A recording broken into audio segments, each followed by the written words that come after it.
wajib itu adalah sebesar 2.300. Nah ini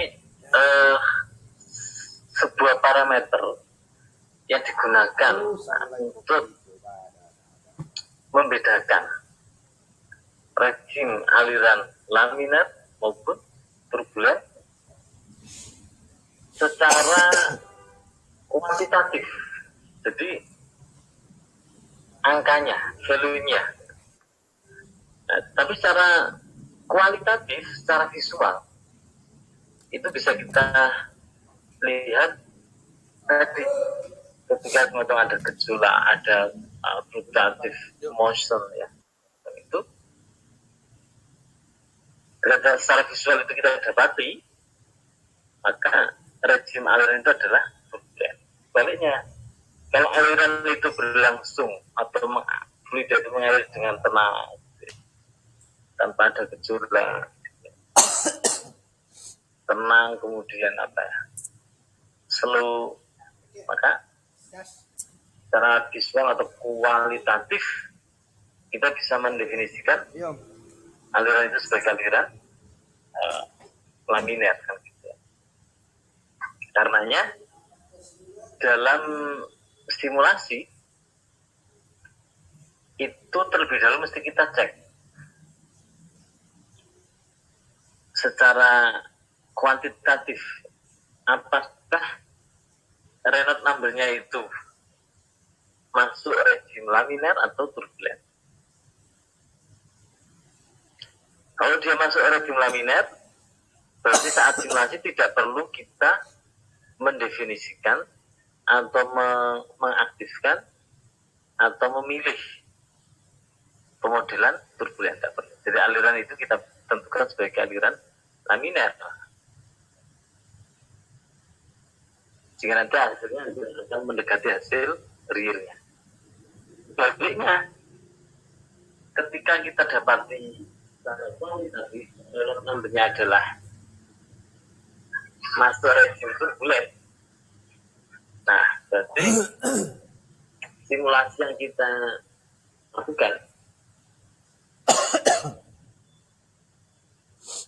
atau saat simulasi kita perlu mengaktifkan, memilih model turbulen, karena aliran yang mau kita simulasikan ini maksudnya adalah zona atau rejim turbulen.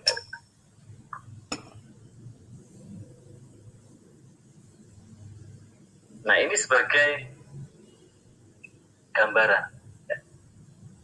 Aliran turbulen tadi kita sebutkan di awal bahwa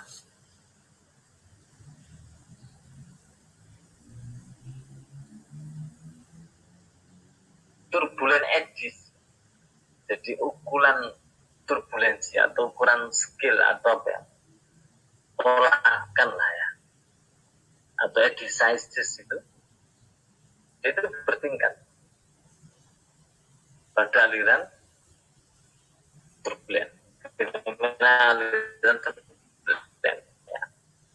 Ini memberikan semacam contoh yang jelas bahwasanya ada olakan gejolak atau eddy itu, eddy ya, itu ukurannya kecil, small structure. Tapi ada eddy itu yang dia cukup besar, large structure. Nah nanti struktur yang kecil atau eddy yang size-nya kecil ini dengan eddy yang size-nya besar ini, kadangkala kita treatment berbeda ya, dengan turbulen model tertentu. Eddy yang kecil ini akan kita treatment berbeda dengan eddy yang besar. Tapi tergantung turbulen model yang digunakan. Tapi ada juga turbulen model itu yang bisa kita katakan mentreatment seluruh skill dari ini apa istilahnya ya dianggap sama, di treatment dengan treatment yang sama. Nanti kita lihat beberapa contoh ya.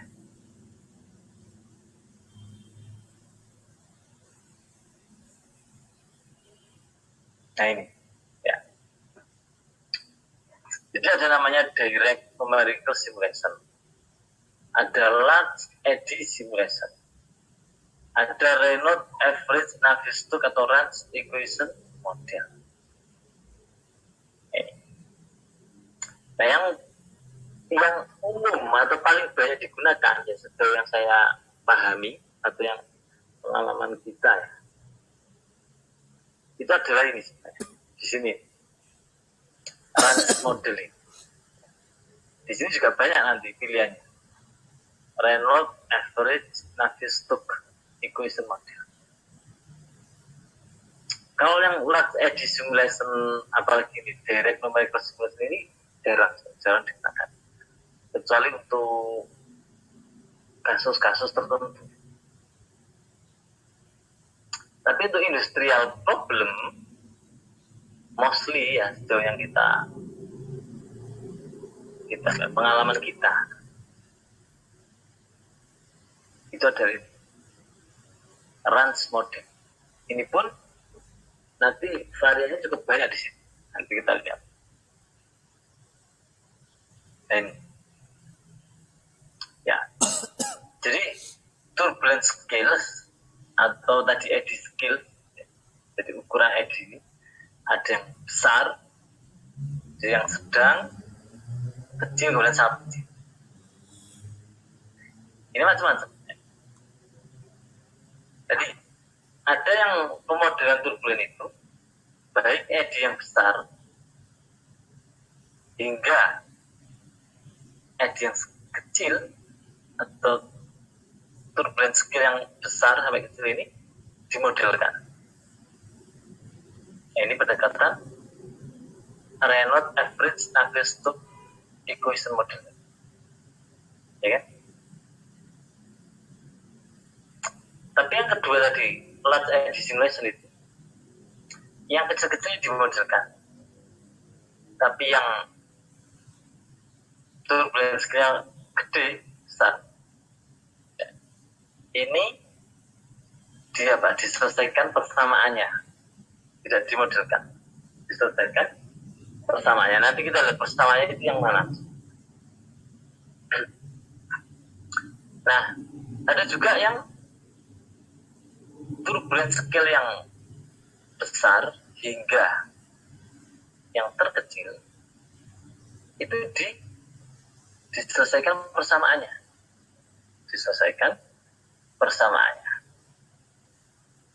Nah, dari tiga kelompok major ini ya, DNS, LAS, dan RANS ini yang paling banyak digunakan, paling umum digunakan, ya kan? Salah satu alasannya adalah kalau kita menghitung atau menyelesaikan persamaan dari turbulen ini, itu membutuhkan waktu perhitungan atau running time ya, atau calculation time itu jauh lebih panjang, jauh lebih lama dibanding pemodelan. Ini juga jadi resolve the turbulent equation itu butuh waktu dia. Kalau pemodelan dia lebih cepat. Nah, pemodelan juga menghitung, tetapi dia lebih cepat, lebih efisien, lebih cepat. Makanya untuk industrial scale, industrial problem, mostly atau kita bisa katakan 100% pasti menggunakan RANS model. Jadi dia tidak membeda-bedakan ini skillnya besar atau tidak. Jadi ya udah bersama itu dimodelkan sehingga nanti mendapatkan turbulen turbulentumnya atau aliran turbulen itu tercover dalam proses simulasi. Nah, nanti kita lihat bagaimana aliran turbulen itu dimodelkan.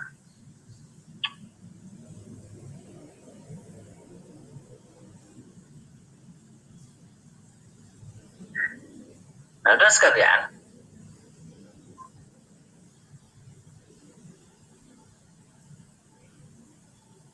kita berangkat dari ini dulu ya, dari karena kita menggunakan Fluent ya, dalam kelas ini ya, untuk project maupun ya penugasan gitu ya.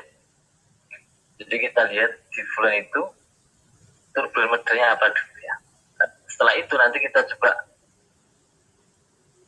mempelajari mungkin agak fundamental secara filosofis ya, tentang pemodelan turbulen.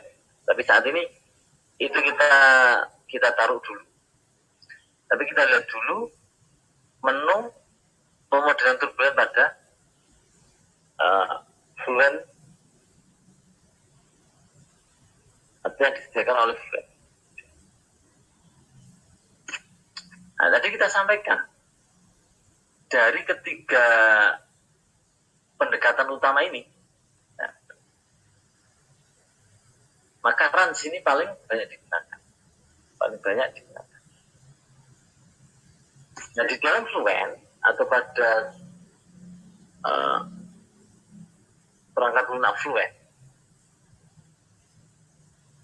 itu kita bisa jumpai beberapa varian atau jenis pemodelan turbulen yang masuk Reynolds stress modulasi atau Reynolds average Navier-Stokes. Reynolds average Navier-Stokes. Jadi di sini ada beberapa kelompok lagi. Jadi yang di dalam kotak ini, ya, ini masuk range base model. Ya. Yang paling sederhana itu di atas one equation model. Jadi ini maksudnya adalah menggunakan satu persamaan saja untuk memprediksi perilaku aliran turbulen. Ada yang two equation model menggunakan dua persamaan model. Nah, ini yang paling banyak digunakan di kelompok ini. Utamanya adalah ini, standar K epsilon. Paling banyak digunakan. Baik juga di varian ada RNG K epsilon, realizable K epsilon. Tapi di antara ini semua dalam range base model ini, K epsilon ini paling banyak digunakan. Ini paling banyak digunakan.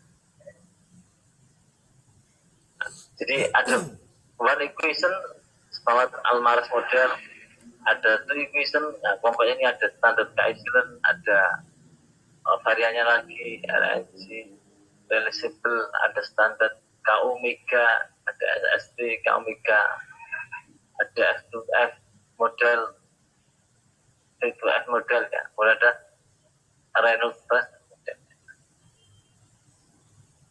Nah, kalau kita lihat di sini tadi yang kita sampaikan ya, semakin ke bawah maka ini akan membutuhkan perhitungan yang lebih lama. Jadi increase in computational cost. Bukan di sini nanti, ini sangat-sangat lama ini. Di dalam beberapa, kalau Anda cek ya, coba Anda cek paper-paper yang melakukan simulasi atau paper-paper yang berisi laporan tentang simulasi turbulen dengan DNS atau large edge simulation atau khususnya ini ya DNS ini. Sejauh yang pernah saya baca itu hampir selalu dia menggunakan atau mereka menggunakan dalam simulasinya ya menggunakan superkomputer atau komputer paralel atau istilah umumnya disebut dengan HPC ya, high performance komputer. Karena menggunakan DNS ini sangat time demanding, sangat time demanding, butuh waktu yang sangat lama, sehingga infrastruktur yang powerful itu dibutuhkan, sangat dibutuhkan. Jadi udah pasti mereka menggunakan komputer paralel atau high performance komputer tadi. Dan itu increase in computational cost, very time demanding in term of calculation tadi. Jadi range-based model ini paling banyak digunakan. Nah, di dalam range-based model ini, KMSL ini yang paling umum dipakai.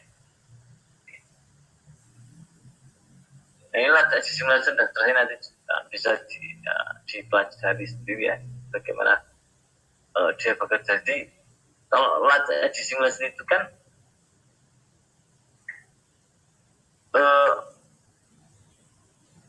turbulence scale atau eddy size yang besar itu akan diselesaikan bersamaan turbulennya, tidak dimodelkan. Tapi yang kecil dimodelkan. Nah, untuk membedakan mana yang besar, mana yang kecil itu,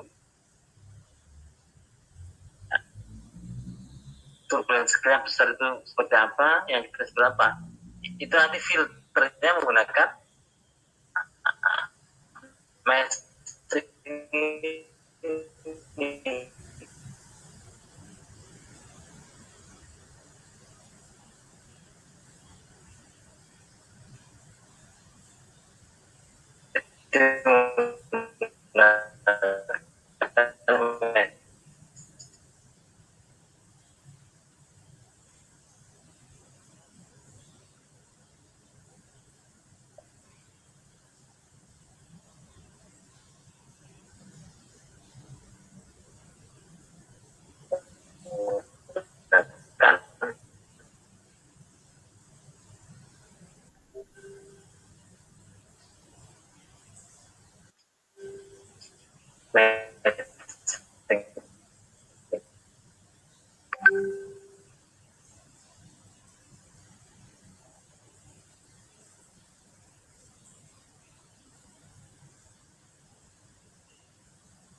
sampai ini tadi, ini penjelasan ini selesai tadi, masih didengar ya, masih terdengar ya? Masih Pak, di formula tadi Pak yang ini, yang suaranya mulai terganggu ya di sini Pak. Nah itu Pak, Edi itu Pak. Nah, jadi oke. Untuk yang ini ya, untuk lattice simulation ini, itu kan sebenarnya tadi gini,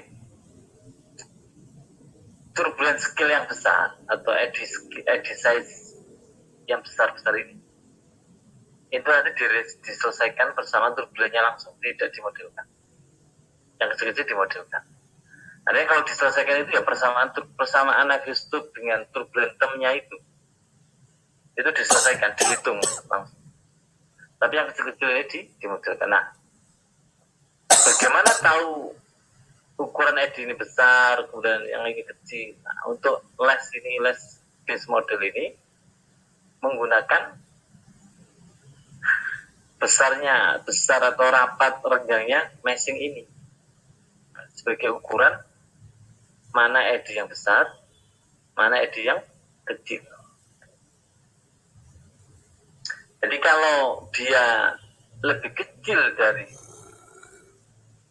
meshnya, berarti dia kan tersaring nih, maksudnya turun ya.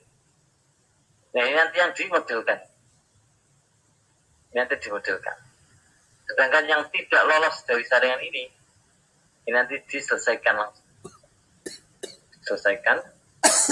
Persoalan disebut dengan bulannya. Nah, penyelesaian turbulence skill ini atau persamaan Navier-Stokes dengan turbulence ini itu yang tadi butuh waktu sangat lama. Apalagi pakai direct numerical stimulus seperti DNS itu seluruh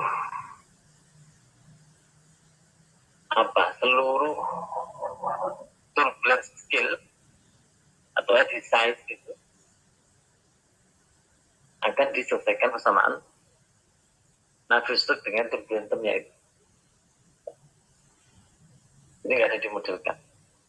Nah itu yang jauh lebih intensif perhitungan. Oke. Nah sekarang kita juga masuk ke hal yang lebih fundamental terkait dengan sebenarnya ini itu modelkan apa sih? Oke, tadi kan kita sebut modelkan turbulen yang mana? Kenapa nggak dengan laminar saja? Ya kan? Sebenarnya apa yang dimodelkan turbulennya? Bentuk yang dimodelkan itu apanya? Kan? Atau kenapa perlu dimodelkan? Nah kita lihat slide ini.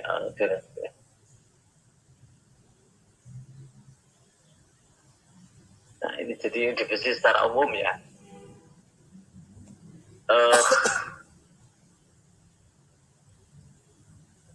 Tentang apa itu turbulen?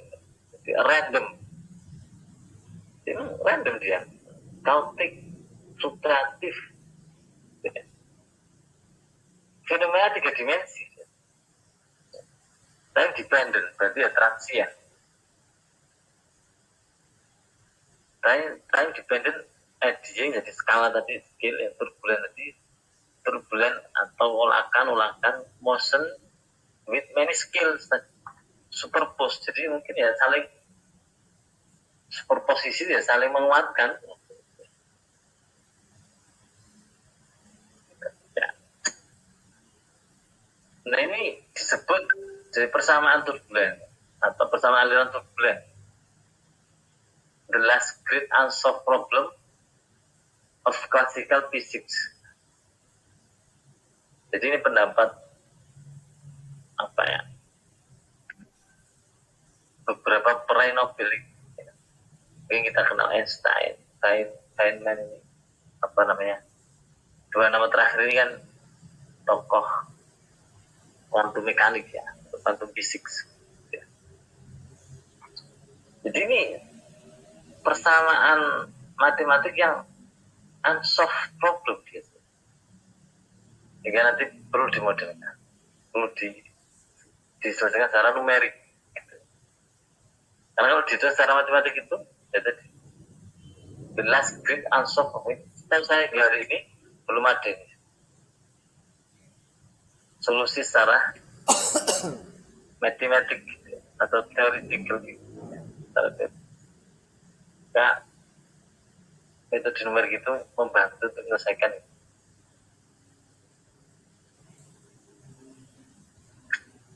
Nah ini gambar yang kurang lebih sama seperti tadi ya. Di aliran turbulen seperti apa. Nah, baik. Coba sampai di sini ditanyakan dulu mungkin. Ada yang ingin didiskusikan barangkali.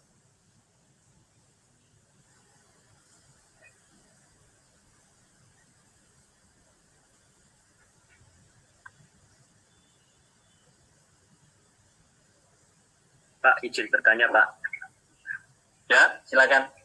Ya, tadi kan untuk metode pemodelannya kan ada beberapa ya Pak ya, kayak K omega, kayak K epsilon gitu. Nah itu kira-kira kapan Pak kita menggunakan yang seperti itu? Misalkan kita kapan menggunakan metode tertentu untuk melakukan simulasi itu Pak? Baik. Jadi untuk kalau kita baca nanti sebenarnya ada penjelasan di bawah ini ya.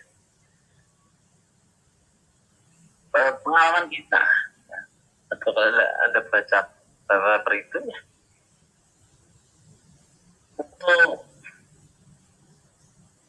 istilahnya itu yang kita belum pernah simulasi turbulen ya, belum ada pengalaman. Maka umumnya itu mereka menggunakan KF-Silen. Itu yang paling sering. Standar KF-Silen. Nah itu nanti kalau Anda buka, kita buka Fluent ya. Terus memilih turbulen model. Defaultnya itu standar KF-Silen yang diaktifkan. Defaultnya ya. Nah, tapi kalau kita sudah punya banyak pengalaman itu, dalam beberapa kasus kita bisa melihat paper-paper ya bahwa untuk kasus tertentu itu sebaiknya menggunakan misalkan K-omega dan seterusnya. Jadi kalau sebagai katakanlah awalan atau kita misalkan risetnya itu bukan untuk membandingkan aliran model turbulen, maka mostly ya itu adalah standar KF-Silen. Itu pertama. Yang kedua, belum ada semacam kesepakatan bahwa KF-Silen ini pasti cocok untuk ini. Belum tentu. Harus ini pasti cocok untuk semua yang tidak tentu. Atau K-omega pasti cocoknya ya, belum tentu. Jadi setiap model turbulen itu bisa disimpulkan misalkan untuk kasus ini yang terbaik dan terusnya itu bisa kita peroleh kesimpulan semacam itu bila hasil simulasi dengan berbagai macam turbulen model itu kita validasi. Jadi kuncinya kembali lagi di rule of thumb dari CFD tentang validate atau validation, memvalidasi hasil simulasi dengan data aktual, data empiris, data pengukuran. Terus seperti itu. Jadi tidak ada turbulen model yang paling powerful, itu tidak ada. Jadi untuk kasus tertentu ini paling sesuai. Itu untuk kasus ini turbulen model ini yang paling baik digunakan. Jadi tidak ada satu turbulen model yang dia itu powerful atau superior dibanding yang lain. Tidak ada. Nah kita tahu tadi ini baik untuk ini, itu baik untuk yang setelah tadi. Kalau kita bandingkan hasil simulasi itu berbagai macam turbulen model itu, kita bandingkan dengan data aktualnya atau setelah proses validasi. Cuman ya tadi poin satu tadi, bila mana kita itu tidak ingin banyak berkutat dengan turbulen model, saya ingin pakai yang umum atau sebagai awalan, nah, itu standar KF-Silen itu paling banyak digunakan. Menurut saya. Kira-kira bisa diikuti ya apa namanya poinnya ya? Bisa Pak.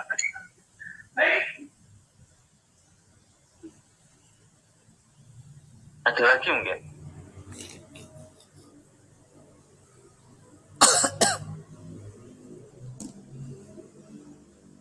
Momentum transfer in laminar untuk turbulent flow. Nah baik, kalau nggak ada coba kita lihatkan. Jadi gini, saudara.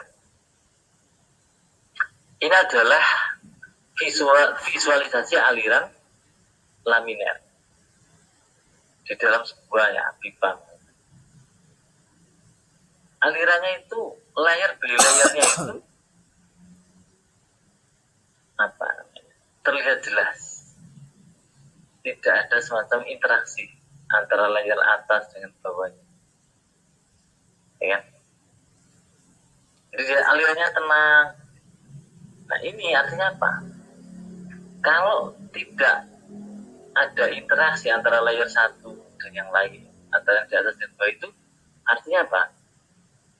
Momentum transfer itu atau proses transfer ya, transport any kind of properties dari layer satu ke layer yang lain itu relatif kecil. Relatif kecil karena dia kayak ngalir sendiri gitu aja. Dia enggak nengok kanan kiri gitu enggak. Ya. Tapi tetap ada transport properti ya, baik itu momentum, mass itu ada, tapi relatif kecil. Relatif kecil. Dan dia itu proses transfer of momentum itu ya between layer itu disebabkan oleh viscous stress.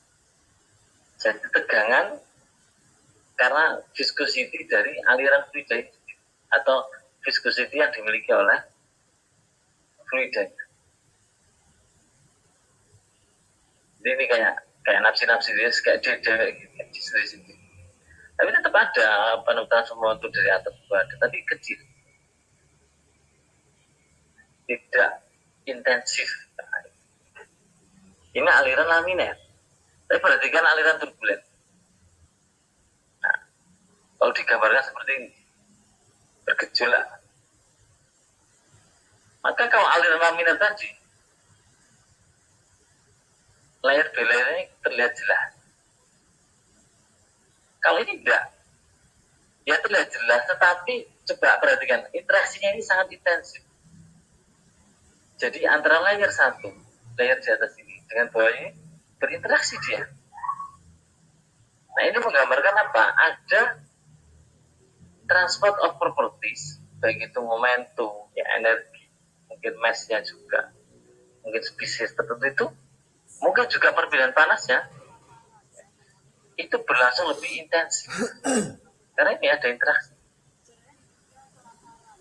Jadi kalau misalkan gambarnya ya, kalau di atas ini misalkan dingin gitu ya, di bawah ini panas, atau sebagainya, maka proses perbedaan panasnya ini jauh lebih baik.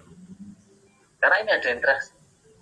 Yang panas ini memberikan energinya ke yang dingin. Dan ini mudah atau gampang dilakukan karena apa? Ini berinteraksi.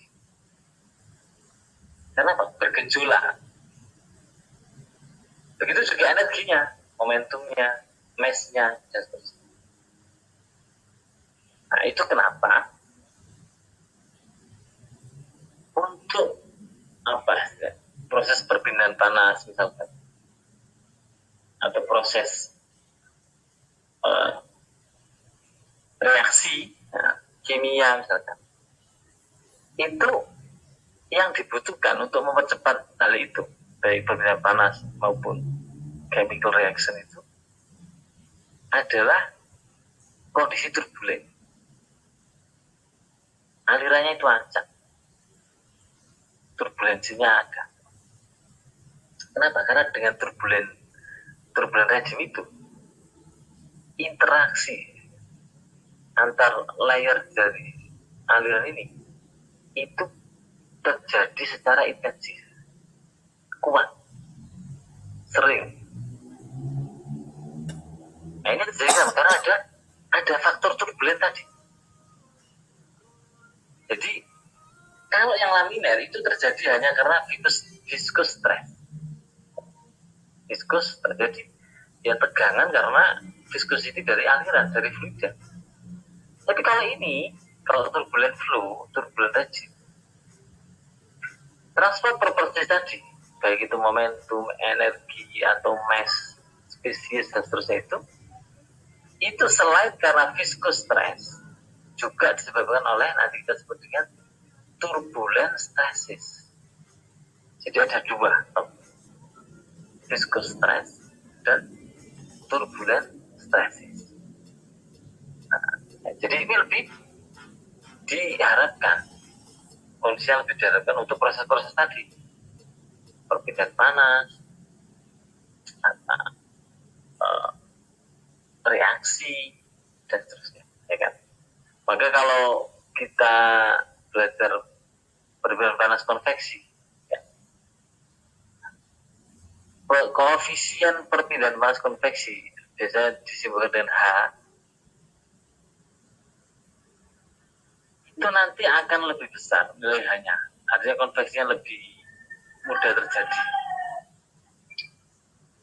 Manakala alirannya itu turbulen. Karena nilai H itu secara kuantitatif nilai H-nya itu fungsi dari Reynolds number. Jadi semakin tinggi Reynolds number-nya, nilai H-nya itu cenderung membesar. Secara kuantitatif. Nah, secara kualitatif, kenapa perpindahan panasnya lebih efisien, konveksinya lebih bagus dan seterusnya? Ya, karena ini tadi. Karena alirannya itu kautik, acak, segala macam itu, maka transport properti baik itu panas atau energi, kemudian mass atau momentum itu berlangsung lebih intensif dibanding laminar itu.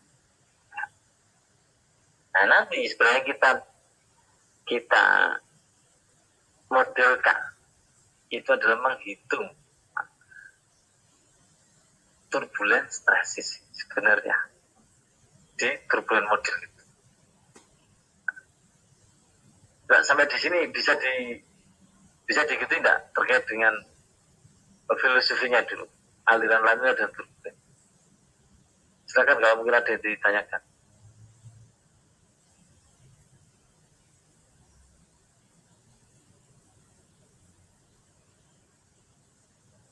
Izin Pak, artinya kalau umpamanya semakin viskos stresnya semakin tinggi, itu mengarah ke laminar ya? Kan juga ya? Jadi nanti stres untuk aliran turbulen atau untuk aliran secara umum, itu nanti ada viscous stress, ada turbulent stress. Kalau alirannya laminar, turbulent stressnya itu berarti ya nol. Jadi transport property itu mainly driven by viscous stress, ya kan? Tapi kalau turbulent, maka pada kondisi tertentu turbulent stress itu jauh lebih dominan dibanding viscous stressnya. Itu kenapa kalau kita memodelkan aliran turbulent itu, kita perlu menentukan turbulent modelnya. Kenapa? Karena pada aliran turbulent stressnya itu jauh lebih dominan, atau pada kondisi tertentu ya, pada aliran turbulent itu viscous stressnya itu jauh lebih dominan turbulent stressnya jauh lebih dominan dibanding viscous stress. Nah, meskipun tadi untuk turbulent scale yang kecil bisa jadi turbulent stressnya itu lebih kecil dibanding viscous stressnya, artinya viscous stressnya tetap lebih dominan. Kalau saudara namanya udah gede gitu ya, scale-nya, turbulent scale-nya atau eddy size-nya itu besar banget dan intensitasnya itu tinggi. Nah, tadi turbulent stress akan mendominasi viscous stress, sehingga berarti viscous stress itu nggak punya kontribusi lah, sehingga transport property itu mainly ya driven by turbulent. Jadi kalau tadi Pak Hasanuddin ya, kalau di laminar berarti turbulent stressnya kecil atau tidak ada ya, bisa kita katakan tidak ada, tidak punya peran karena tidak muncul, karena aliran ini tenang, tidak ada turbulent skill-nya, ibaratnya ya nol, ini banget, ya itu tidak ada. Tapi kan nanti alirannya turbulent, nah turbulent stressnya ini kemungkinan atau pada kondisi tertentu akan sangat mendominasi viscous stress. Kira-kira bisa diikuti Pak ya? Iya, siap. Yang lain mungkin?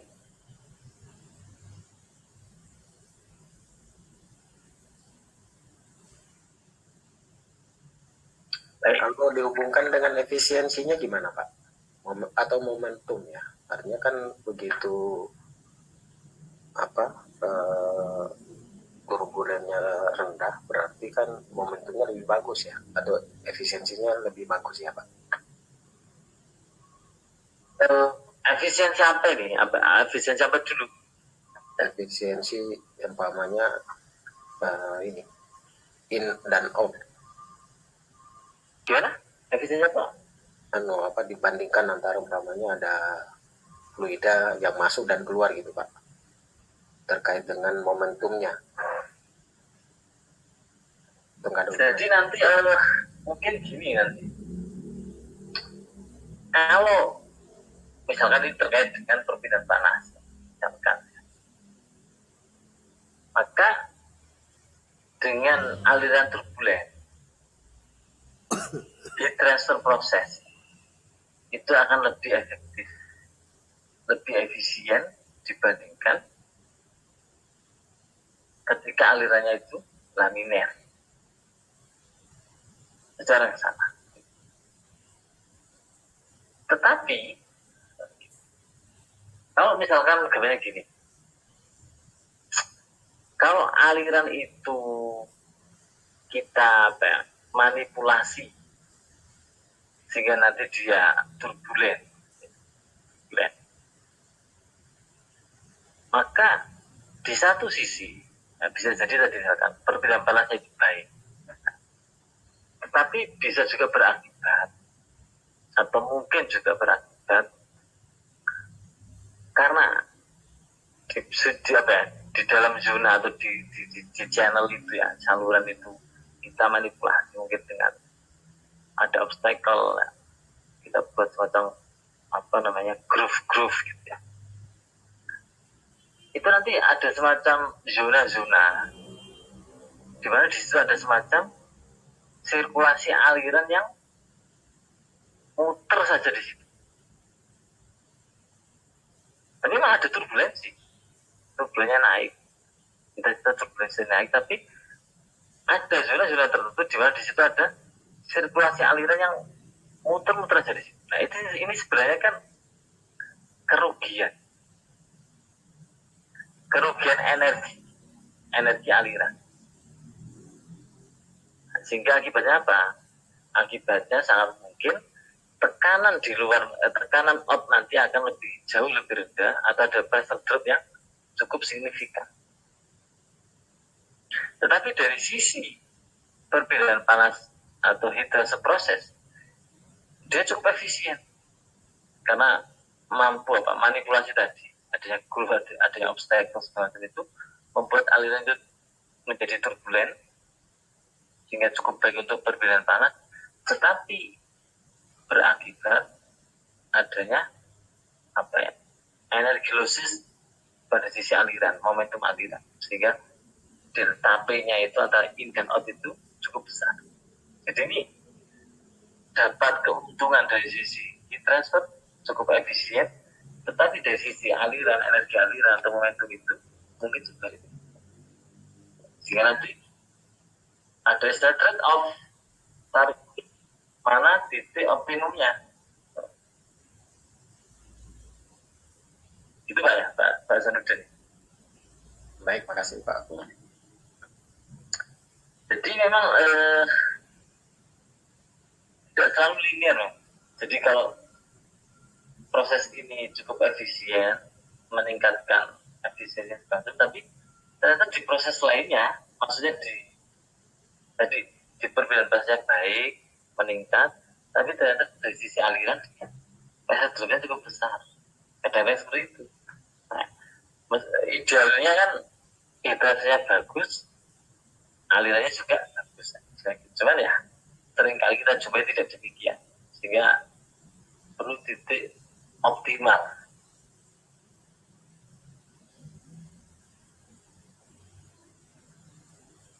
Yang lain mungkin ada yang tanyakan? Izin Pak Is, mau nanya Pak. Yuk, Eh, silakan. kalau tadi kan kalau aliran laminar itu kan turbulence stressnya nol ya Pak ya. Kita sama-sama tahu bahwa aliran fluida itu kan dipengaruhi oleh apa namanya itu properti fluidanya, kemudian dimensinya ya Pak ya. Kalau misalnya dalam aliran turbulen itu Pak, ada nggak Pak ditemukan viskos stresnya itu nol? Kalau tadi kan kalau secara ininya kan disebutkan bahwa lebih dominan itu turbulen stresnya daripada viskos stresesnya. Nah, kalau di kasus aliran turbulen ini, apakah ada Pak, misalnya seperti laminar tadi, laminar kan turbulen stresnya nol. Kalau di turbulen ini ada nggak viskos stresnya sama dengan nol Pak? Viskostres itu adalah tegangan geser ya, yang terjadi atau fungsi dari viscosity dari fluidanya. Jadi selama fluida itu viskos, viskositresnya tidak mungkin nol. Meskipun itu pada aliran turbulen. Nah, kenapa viskositresnya itu bisa diabaikan pada kondisi tertentu pada aliran turbulen? Itu ibaratnya gini, nanti ada bersamaannya ya, kita lihat nanti. Kalau misalkan viskositresnya itu cuma 1, let's say ya, kemudian turbulen stresnya itu kok 1000, di total itu berapa kira-kira? 1000? 1 kan ya? Ya kan? Tapi kalau misalkan menghitungnya cuma 1000 doang, kira-kira pengaruh enggak? 1001 dengan 1000? Enggak terlalu pengaruh, Pak. Sehingga pada aliran turbulen, pada aliran apapun ini tidak mungkin, ini nol, ini tidak mungkin. Karena as long as the working fluid has viscosity, maka dia punya viscous stress. Tetapi, pada aliran turbulen bisa jadi kontribusi ini itu diabaikan bukan karena nol, enggak. Karena dia itu dibandingkan turbulen stresnya itu, kontribusinya terlalu kecil. Ya tadi contohnya, viskos stresnya 1, turbulen stresnya misalkan 1000. 1/1000. Berapa persen? 0,1%, kecil banget. Nah, sehingga kemungkinan diabaikan. Nah, meskipun in practical ya, perhitungan total stresnya nanti ini tetap dihitung Pak. Ini tetap dihitung. Jadi atau dalam code software sendiri ya, viskos stresnya tetap dihitung Pak. Jadi kita dulu pernah, jadi waktu S3 saya itu develop CFD software Pak. Jadi kita nulis code program ya untuk software CFD yang kita develop itu. Dan waktu hitung total stress atau total viscosity, nanti kita lihat total viscosity atau disebut dengan viscosity efisien itu, nanti kita lihat efektif ya, efektif viscosity. Nah, itu adalah viscosity fluidanya ditambah viscosity dari turbulennya. Nah, viscosity turbulen itu dari mana? Nah, itu yang kita modelkan nanti kita lihat. Jadi balik lagi pertanyaan Pak Boy tadi. Sebenarnya kita tidak mungkin mengenolkan ini Pak, tidak mungkin. Karena ini pasti nilainya ada. Cuman pada aliran turbulen, ketika turbulen stresnya terlalu dominan, ini tuh dianggap tidak punya peranan, sehingga kalaupun diabaikan ya nggak apa-apa. Tapi dalam praktiknya biasanya ini tetap dihitung Pak. tetap dihitung meskipun dia kecil. Kira-kira gitu ya. Ada lagi mungkin yang ingin tanyakan?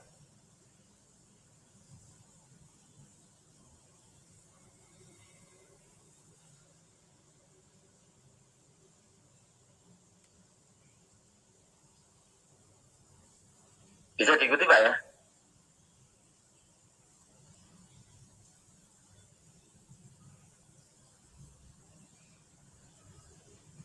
Halo, suara saya masih jelas? Masih Pak. Jelas Pak. Oke. Nah sekarang kita lihat ini. Sebelum kita hitung bagaimana turbulent flow itu dimodelkan, nah, kita lihat.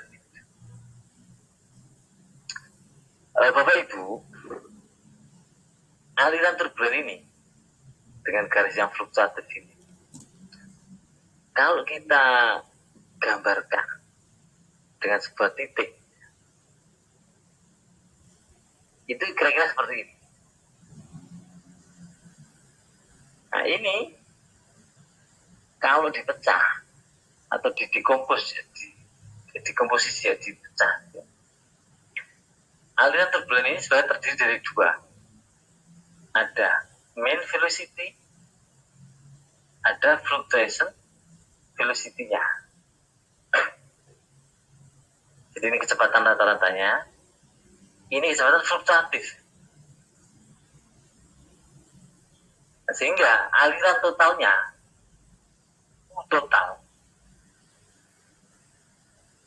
total dari aliran turbulent, kecepatan total, ini sebenarnya terdiri dari dua. Ada kecepatan rata-ratanya, ada kecepatan fluktuasinya.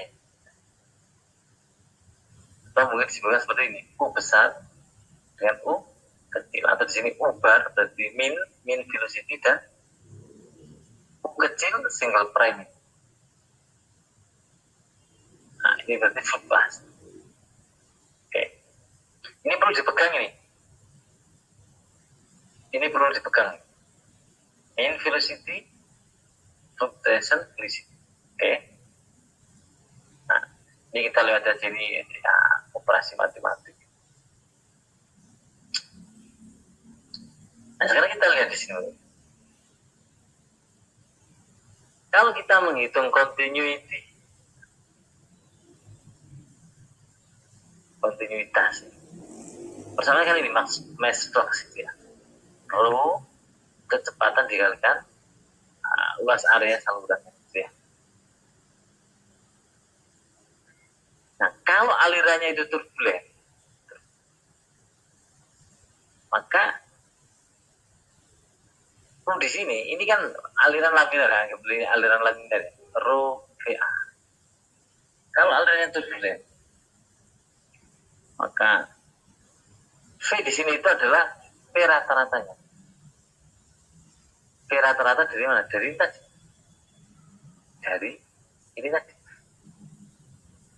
Yang fluktuatif itu ya diartikan. Ini persamaannya nggak berubah, relatif nggak banyak berubah antara laminar dengan turbulent. Turbulent berarti average mass flux ini untuk turbulent. Nah, tapi coba kalau momentum aliran, persamaannya kan ini. Mass flux ini dikalikan U. Ya kan? Jadi ini untuk aliran laminar ini. Aliran. Kalau turbulent bagaimana? Berarti kan di rata-rata. Maka dari operasi matematik ini tadi di atas, operasi matematik semacam ini ada varian covariance. Ternyata berubah. Kalau tadi momentumnya hanya ini untuk aliran laminar, maka kalau turbulent coba perhatikan di sini. Ini itu seolah-olah hanya dibagi ini rho, U bar, V bar, rata-rata kan dikalikan A. Tetapi juga perlu diperhatikan rho dikalikan fluktuatif velocity-nya ini. Nah, ini nggak bisa dihilangkan ini. Untuk momentum ya. Ini nggak bisa dihilangkan. Ya kan? Jadi, kalau laminar itu semacam ini, ketika alirannya turbulen, maka momentumnya itu ada tambahan tem. Jadi, tem awal laminar itu kan kira-kira ini. Awalnya ini, kira-kira ini kan. Tapi ketika aliran turbulen ada tambahan, yaitu rata-rata fluktuatif velocity-nya ini dikalikan A, dikalikan Rho. Yang kita sebut dengan ini additional flux ini. Due to the net effect of turbulent fluctuation.